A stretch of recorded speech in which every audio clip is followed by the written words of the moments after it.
নমস্কার, আপনারা দেখছেন বাংলা নিউজ এক্সপ্রেস। এই মুহূর্তে সবচেয়ে বড় খবর, ফের রেশনের চাল চুরি হরিঙ্গাটায়, গ্রেপ্তার 6।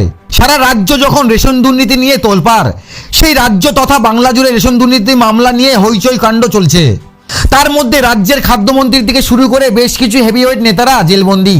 সাম্প্রতিক সময়ে দুর্নীতি মামলায় এখনো ডাক পড়ছে অভিনয় জগতের ব্যক্তিত্বের সঙ্গে বিভিন্ন মহলের মানুষদের। তারই রেশ কাটতে না কাটতে এরই মধ্যে ফের রেশনের চাল চুরি ঘটনা ঘটল নদিয়ার হরিঙ্গাটায়। এই ঘটনায় গ্রেপ্তার করা হয়েছে গাড়ি চালক সহ রেশনের দোকানের মালিকের ছেলে ও 6 জন লেবারকে। ঘটনা সূত্রে জানা গেছে, রেশনের বস্তাভর্তি চাল চুরির অভিযোগে প্রথমে আটক করা হয় 6 জনকে। তারপর একটি ম্যাক্স গাড়িতে প্রায় 40 বস্তার বেশি চাল আটক করে স্থানীয় বাসিন্দারা। ঘটনাটি নদিয়া জেলার হরিঙ্গাটা ব্লকের নগরুকরা 2 নম্বর গ্রাম পঞ্চায়েতের অধীনস্থ সিঙ্গা এলাকায়। আরো জানা গেছে, রবিবার সকালে স্থানীয়রা দেখতে পায় ওই এলাকার একটি রেশন দোকানে, যার এনআর নাম্বার 40, সেখান থেকে রেশনের বস্তাভর্তি চাল লোডিং হচ্ছে একটি ম্যাক্স গাড়িতে। স্থানীয়দের সন্দেহ হলে তারা গাড়িটিকে আটকায়। খবর দেওয়া হয় নগরুকরা পুলিশ ফাঁড়িতে। ঘটনাস্থলে এসে পুলিশ গাড়িটিকে আটক করে। পাশাপাশি স্থানীয়দের বক্তব্য অনুযায়ী 6 জনকে গ্রেপ্তার করা হয়। পুরো ঘটনার তদন্ত শুরু করেছে হরিঙ্গাটা থানার অন্তর্গত নগরুকরা পুলিশ ফাঁড়ির পুলিশ। স্থানীয় বিজেপির কর্মীদের অভিযোগ, তৃণমূলের একাংশ তোলা তুলতে না পেরে রেশন দোকানের এই পর্দাফাশ করছে। দেখুন, এই বিষয়টা সত্যি, কারণ অ্যাকচুয়ালি যখন সকালবেলা আমি সংবাদ পাই যে এরকম আমাদের এটা তো আমাদেরই রেশন, কারণ এটা জনসাধারণের খাবার, এমনি তো চুরি হচ্ছে যেভাবে পশ্চিমবাংলা থেকে যেভাবে চুরি হচ্ছে রেশন যে ব্যবস্থা আপনারা দেখেছেন, তার ভিত্তিতে এবার যখন আমাকে ফোন করা হলো যে এরকম আমাদের রেশন থেকে চাল চুরি হয়ে যাচ্ছে, তো আমাদের এখানে সুভাষ দাস আমাদের বুথের নেতৃত্ব, সুভাষদা তখন ফোন করে বললো, আমি সঙ্গে সঙ্গে চলে আসার পরে দেখি যে এখানে কিছু লোকজন দাঁড়িয়ে আছে, গ্রামবাসী টাসি সবাই মিলে দাঁড়িয়ে আছে। অলরেডি পুলিশ তার ভিতরে তাদেরকে নিয়ে চলে গেছে অবশ্যই আমাদের নগরকুড়া ফাঁড়িতে।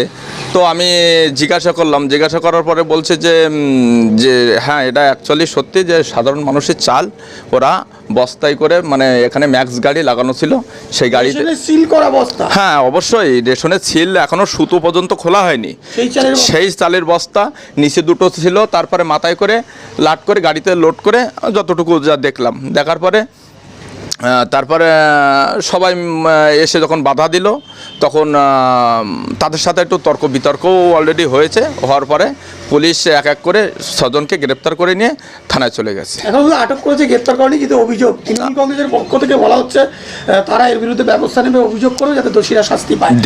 দেখুন, অ্যাকচুয়ালি কি বলেন তো, এটা তো আমার আপনার কোনো ব্যাপার না, এটা জনগণের চাল, মানে এটা জনগণের খাদ্য। দেখা যাচ্ছে কেউ তার সংসার চলছে না, দেখা যাচ্ছে চাল তার সংসারে ভাত জুটছে না, এরকম পরিস্থিতি এই চলছে। এবার সেক্ষেত্রে তাদের অন্ন, মুখের 2 মুঠো অন্ন যদি কেড়ে নেওয়া হয়, এরপরে খারাপ কিছু না। কিন্তু আমি এটা বলবো, এটা সম্পূর্ণভাবে পুঙ্খানুপুঙ্খভাবে তদন্ত করা উচিত। যদি তারা দোষী সাব্যস্ত হয়, তাহলে তাদের প্রতি কঠোর পদক্ষেপ নেবে, এটা আমি আশা রাখি। হ্যাঁ, এর পিছনে অ্যাকচুয়ালি তো তৃণমূলেরই সব চক্রান্ত। ওরাই টাকা চাচ্ছে, ওরাই হিস্সা খাবে। ওদের সাথে যদি হিস্সায় সম্পূর্ণ ইয়ে হয়ে যেত, তাহলে নিশ্চয়ই এটা নিয়ে আর কোনো সমস্যা থাকতো না, ধামাচাপা হয়ে যেত একদম। তাছাড়া এরা এত সাহস পাবে কি করে? যদিও বা তৃণমূল কংগ্রেসের এই অভিযোগ অস্বীকার করেছেন।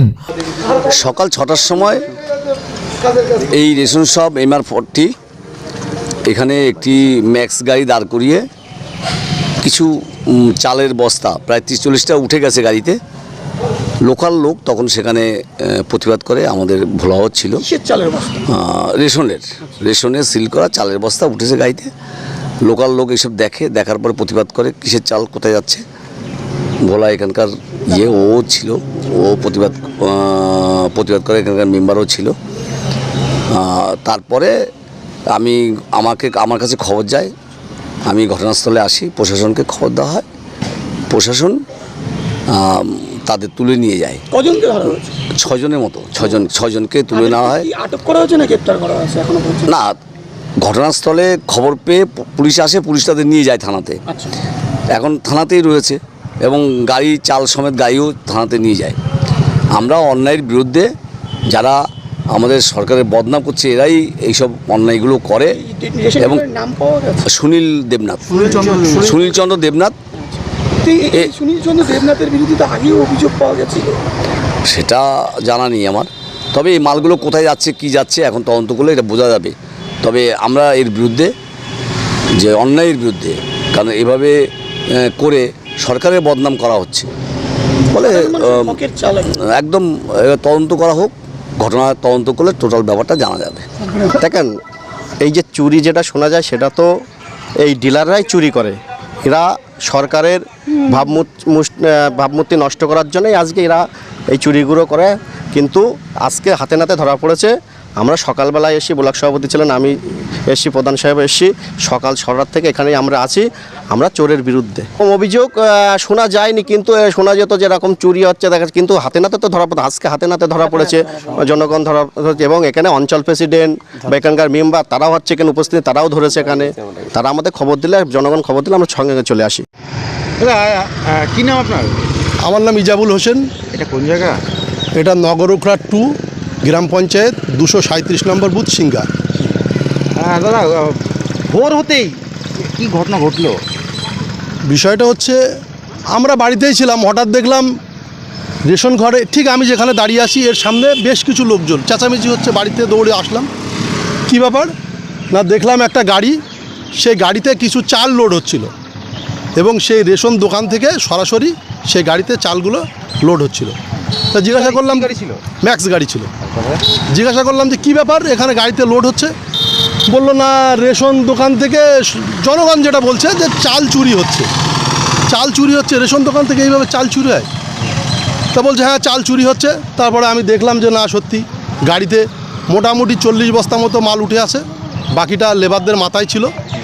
জনগণ উত্তেজিত হওয়ার সঙ্গে সঙ্গে সেগুলো বন্ধ করলো। তারপরে আমরা বললাম যে এইভাবে কি সম্ভব যে গরিবের জিনিস, গরিবের পেটে লাথি মেরে আজকে রেশন ডিলাররা এইভাবে মালগুলো নিয়ে চলে যাচ্ছে, নিজে অন্যত্র বিক্রি করছে বেশি মুনাফা লাভের জন্য, অথচ গরিব মানুষ খেতে পারছে না, তাদের হকের জিনিস তাদের পৌঁছাচ্ছে না তাদের কাছে। কোথায় নিয়ে যাচ্ছিল মনে করছেন? এগুলো এখান থেকে চুরি করে এখন তারা জানে কোথায় নিয়ে যাবে, নিশ্চয়ই কোথাও আশেপাশে কোথাও নিয়ে যাবে। সেখানে প্রায় কীরকম ঘটে? প্রায় এরকম ঘটে, কিন্তু এলাকার মানুষ খুব শান্তশিষ্ট, এখানে কেউ কিছু বলে না, এই নিয়ে কোনোদিন কোনো কর্ণপাত করেনি মানুষ। আমি কেবল বাড়িতে বেরোবে এমন সময় একটা ফোন আসে। ফোন আসলেই বলছে এখানে রেশনের দোকানতে চাল চুরি হচ্ছে, তুমি এখনই চলে আসো। আমি এই রেশনের দোকান থেকে MR40 সুনীল চন্দ্র দেবনাথ ডিলার। আমি কি আগেও ছিল না? হ্যাঁ, ওর নামে অনেক অভিযোগ আছে, বললে হবে না। আগে ধরতে পারেননি? ধরলেও মানুষ কিছু বলতো না, ভয়ে বলুক যাই বলুক। এ পাড়ার লোক তো কেউ কিছু সামনেও আসেনি, এরা কেউ সামনে আসেনি। তাহলে আমি বুঝলাম যে এর বোধহয় ভয় করে ডিলারের, কেউ সামনে আসেনি। কেন, কোনো রকম হুমকি দেয় না? তা জানি না, হুমকি দেয় কি না জানি না। আমি রেশন ডিলারে কি করবে, তাকে ধরলে অসুবিধা? হ্যাঁ, অসুবিধা নিশ্চয়ই আছে, কি আছে জানি না। আজকে তো আপনি ধরলেন। আজকে হ্যাঁ, আমার যখন ফোন করলে আমি আসলাম, আমি দেখলাম যে ঘরের মধ্যে চাল 2-3টে লেবার মাথায় করে বয়ে ম্যাক্স গাড়িতেই তুলছে। আমি গিয়ে বললাম কি ব্যাপার, এ চাল কোথায় যাচ্ছে? তো আমার বলছে, এবং ডিলারের ছেলে স্বয়ং সেখানে, ডিলার ছেলে সে স্বয়ং সেখানে আমার বলছে এ চাল আমরা ওই যে গ্রামে গিয়ে যখন রেশন দেই তখন তো আমরা চাল কিনি, সেই চাল দিচ্ছি। আমি সেই চাল যদি দাও তাই সেই সিলাই হলো কী করে, সরকারি সিল মারলে কী করে? তখন আমার ডিলার ছেলে আমার ধরে খুব পায়ে দিয়ে জড়িয়ে হাতটা ধরেছে, টাকার লোভ দেখা। আমি বললাম দেখো, স্বীকার করেছে, তাই তো? নতুন নতুন খবরে আপডেট পেতে চোখ রাখুন বাংলা নিউজ এক্সপ্রেসে, সাথে থাকুন, পাশে থাকুন।